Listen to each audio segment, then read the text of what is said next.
of touring the AFC South. I'm your host, Mike Patton, and this week we decided to stay in Houston just a little bit longer. I'm bringing the show on Tuesday this week, special edition for a special guest. He is the host of Late Hits on ESPN 97.5 in Houston. He is none other than Patrick Creighton. How you doing, man? I'm doing good, Mike. How you doing? Thanks for having me on. Yes, sir. No problem. No problem. Houston is such a big city that you really couldn't go down there and not do two shows out of it. You know. Might um. as well get it while you're here, brother. Right. Right. Exactly.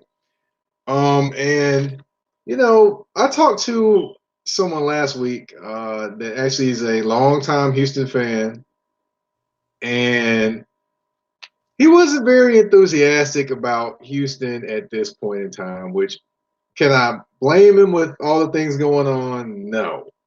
So I figured let's bring someone in that is in Houston, on the ground in Houston, that here's a lot of things going on to bring the real 411 on what's going on down there. No problem. Let me get Mark Berman on the phone right now. Gotcha. So since we're talking Houston, um, the JJ Watt situation kind of came a little bit out of nowhere for some that are not familiar.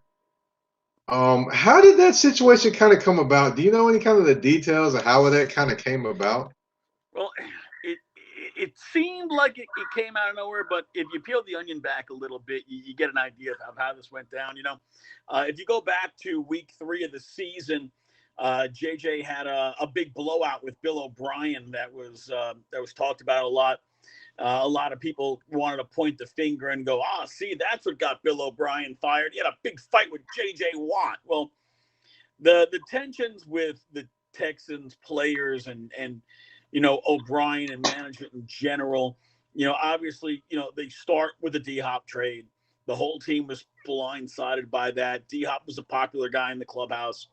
And, to trade away your best player, I don't want to call David Johnson a ham sandwich because I might be insulting ham, but basically to trade away your best player for a ham sandwich, they didn't get a lot for DeAndre Hopkins. And the, now coach GM, Bill O'Brien, was telling everybody, oh, look, we're going to be better now. We're going to be better.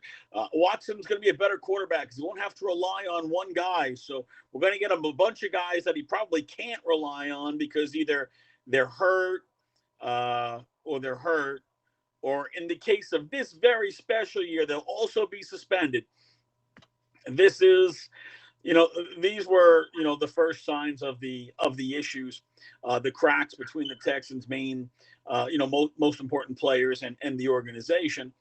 And as the season continued to spiral out of control, JJ's not a young man at this point, and has 1 year left on a deal. It's not guaranteed. And he's been playing on non-guaranteed years for a couple of seasons now. He could see that the team was now going the wrong direction. And I think we all could see that. But for JJ, who knows he's only got a few years left, at something close to the top of his game at this point, he wanted to be moved. He actually wanted to be moved to the trade deadline. But because the Texans fired their general manager, and decided, all right, what's the worst thing that we could do if we fire our general manager? I know we won't have any plan to replace him whatsoever. We'll just fire the coaching GM with no plan at all. How can we make that worse? I know. We're going to take the team chaplain and we'll make him the general manager. Genius. And the Texans put themselves in a situation where they weren't able to make any deals because they didn't have anybody that they could trust to make such deals. They were still reeling from the massive onslaught of negative publicity they had gotten from the D-Hop trade, so they were afraid to make deals.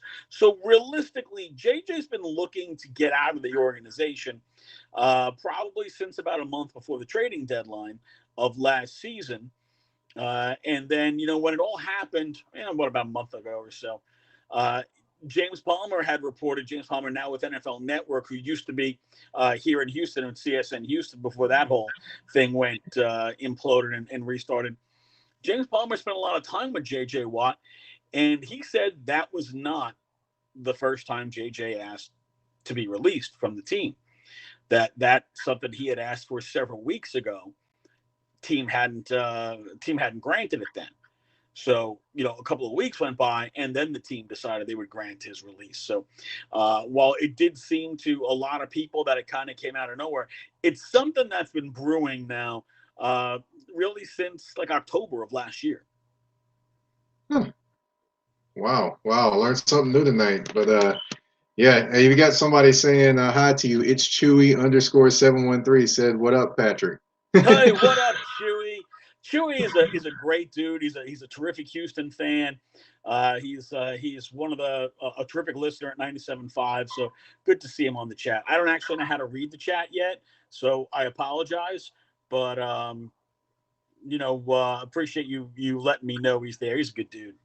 Yes, sir. Yes, sir. You got it. Let's see. Now, you definitely told me about the whole situation with JJ Watt from his perspective, and a little bit more like a little bit from the team perspective. But did the team ever think about releasing him before he even approached them? Perhaps. It doesn't appear so. I mean, realistically, the Texans should have approached him, during the season about trading him during the season when they could have gotten. I mean, during the season when teams that are, have Super Bowl aspirations and pass rusher is one of the most difficult positions to fill and something that every team that wants to make a postseason run wants to stock up on. Maybe you could have gotten a second round pick. Maybe you could have even gotten a late first. We'll never know because the Texans never had those conversations. Basically, once O'Brien was let go, they didn't have a plan. They didn't really have a general manager. If you listen to Cal McNair's words about how, basically Jack Easterby was the GM because, well, we didn't have a GM and somebody had to do it. And the Cal needed someone to be in that spot. So he stuck his buddy Jack Easterby in that spot. Jack's not a general manager, doesn't know anything about running a team. So basically it was sit here, play pretend general manager until we can get a real general manager. And that's basically what they did. They didn't really have a plan. So they didn't approach him, and they should have. I mean, you could have gone to JJ and said, hey, listen, where do you want to go? You tell us what team you want to go to, and we'll trade you to that team. We'll get whatever the best we can is, but we'll, maybe tell us two teams, and we'll only trade you to one of those two teams or one of whatever's on your list. They could have had that conversation with them, but they didn't because the Texans were not proactive because they didn't have a real front office. So when the season ended, they still didn't have a general manager, but essentially they didn't have somebody capable of making that decision until Nick Caserio was hired. Well, look, by then, bridges are burned. Everything's too late.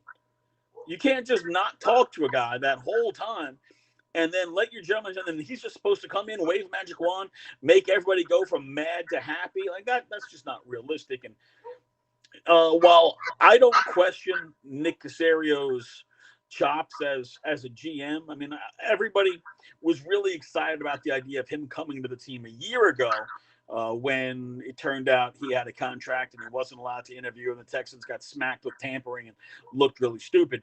Nobody had a problem with that a year ago. So I don't think anybody has a problem with him in the job today. I think the way that it happened, the lack of transparency, the sudden shifting of gears, from one candidate in Omar Khan, who was basically like they were negotiating a deal with him, and then all of a sudden, out of nowhere, bam, we're going this way. It blindsided the entire organization. Anybody not named Cal McNair or Jack Easterby had no idea that was going to happen. Wow, it just seems like a big mess. It just wow, it's like something that just wow. I don't even.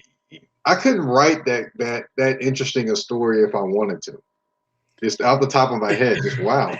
It's amazing how the Texans an organization. Look, they've had their issues, but I think if you ask the average fan around the league under Bob McNair, they would tell you that the Texans were a class organization.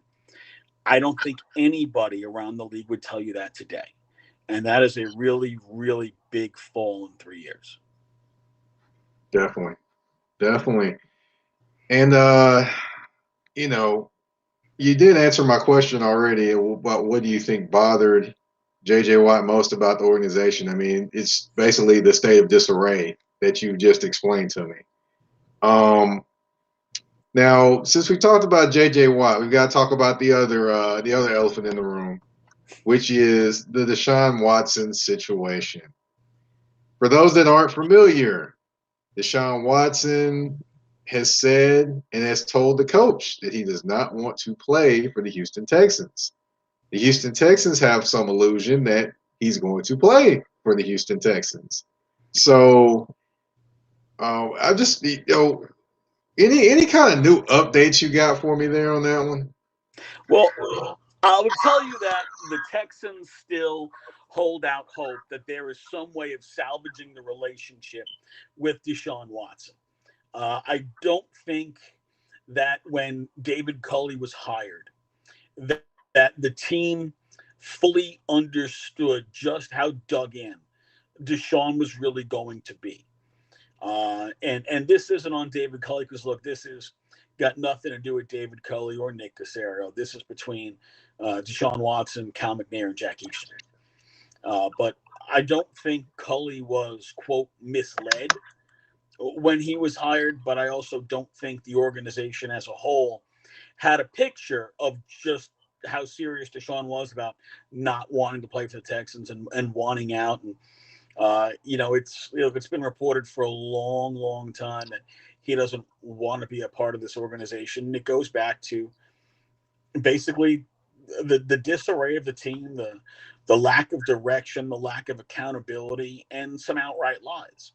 People always say to me, well, Deshaun signed that contract, and what's so different now between when Deshaun signed that contract and today? And the answer is a lot.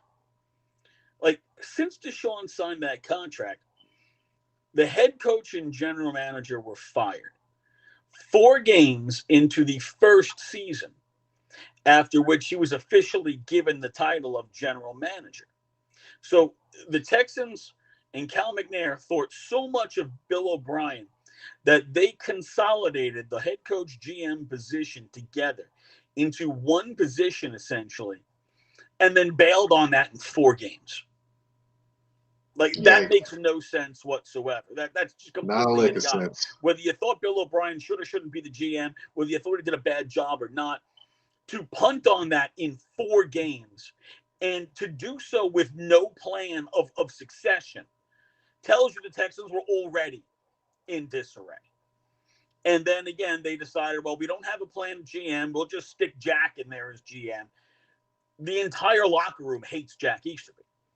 And Deshaun Watson was basically nominated by his teammates to go be their representative to ownership and go tell Cal McNair about the discord of how they feel the team doesn't have strong leadership from the coaching position, doesn't have strong leadership in management, how Jack Easterby is extremely divisive and the players don't trust him.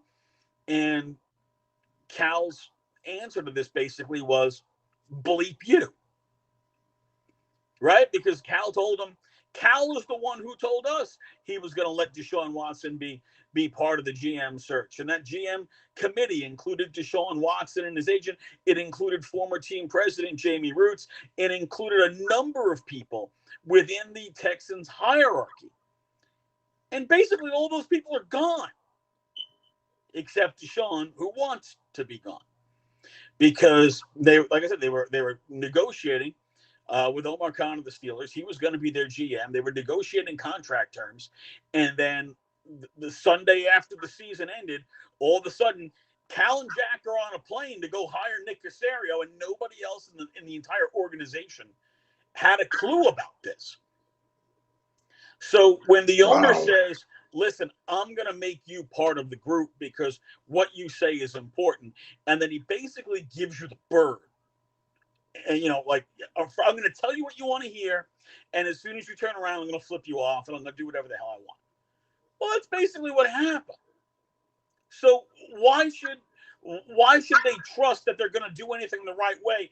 Obviously, you can't trust his word, and when you can't trust the owner's word, where do you stand as an organization? I remember the press conference when Cal McNair came on in front of the media and said, Jack Easterby is not going to be a part of the GM search. He's not going to be a part of the head coaching search. Jack is not a football operations guy. He's an administrative guy. He knows his role. That's what it is. And whenever we hire a new general manager, that new general manager will determine what Jack's role is going to be. It was all BS. If you as the owner choose the team pastor over the star quarterback, you're an idiot. Cal McNair is a billionaire. He doesn't need to have Jack Easterby as part of the team to be his friend. Just like Cal probably pays somebody to drive his car and somebody to clean his house and somebody to cut his yard and somebody to cook his dinner. He could pay Jack to be his personal religious, personal Jesus, whatever you want to call him, right? Spiritual advisor. He doesn't need to be employed by the Texans. Cal can pay him any way he wants. The fact that this is where we are, Cal doesn't care. He's rich. And you know what? Whether the Texans have Deshaun or they don't have Deshaun, NRG is going to have 70,000 people in it. So what is the repercussion? What are the consequences to Cal McNair if he decides, you know what? I don't really care. I'm going to make all you people out there, you're just my piggy banks. I don't have to put Deshaun Watson out there.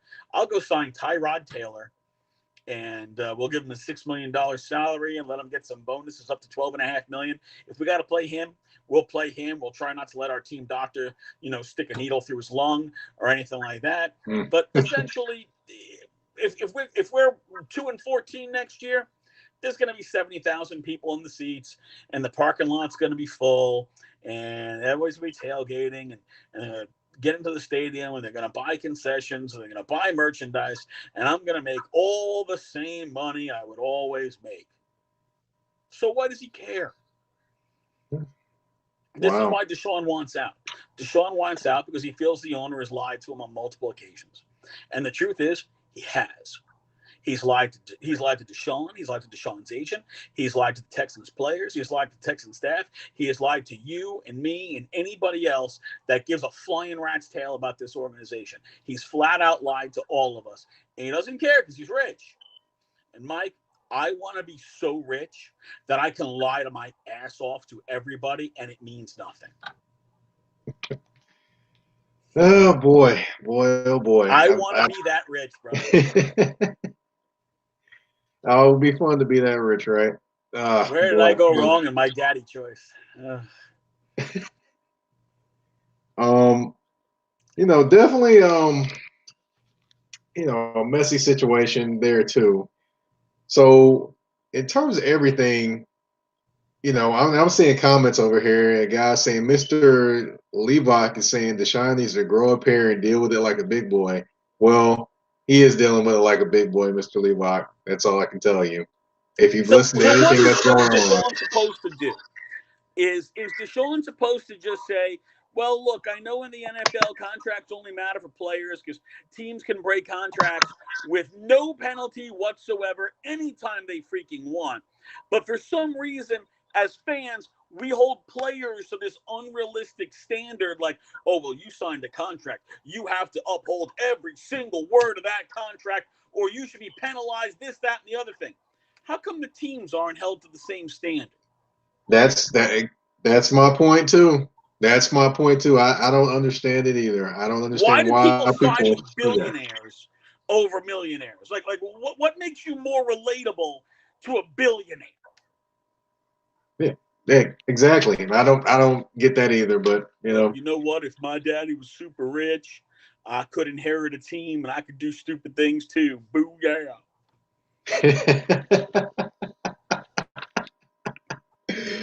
Oh man. All right. So, we got to the point of Deshaun Watson, and say we're the beginning of the season. Deshaun Watson is a member of the Miami Dolphins. ah Now Miami. I know Mike Lombardi from the Athletic threw out the new rumor today that he only wants to go to San Francisco or Denver. Um, yeah, I'm not buying those. I mean, we've heard that rumor before. We've heard other rumors before.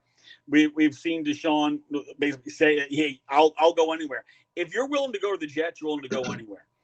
And the idea that Deshaun suddenly has narrowed it down to two teams. I mean, look, Denver isn't so good that they're going to be winning as soon as they get Deshaun.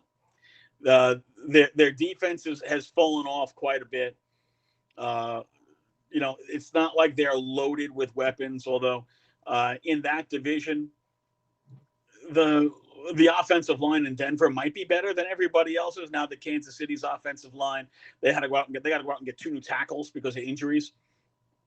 Right. But I don't think Denver goes to Super Bowl contender because they get Deshaun Watson.